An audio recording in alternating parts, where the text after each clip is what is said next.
שלום לכולם, אנחנו עכשיו נשחק עם ליאור במיינקראפט. היום אני אראה לכם חדר מסתורי בבית, ואני לא אראה איך בונים אותו כי זה עבודה די ארוכה. אני אראה לכם רק איך הוא נראה, ואולי בפרק אחר אנחנו נראה לכם איך בונים אותו, את עצמו, את כל הבית.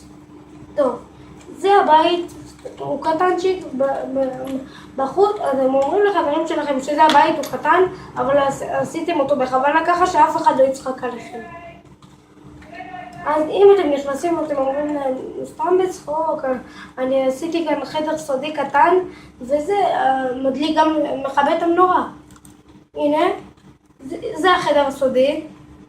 הוא די קטן, אני עדיין לא החלטתי איך לעשות אותו עוד בגודל, אבל זה בינתיים יהיה ככה, יישאר ככה. ואז אתם סוגרים אותו, פותחים, וזה הכל להיום. אז ביי חברים, ותעשו לנו לייק או סאב.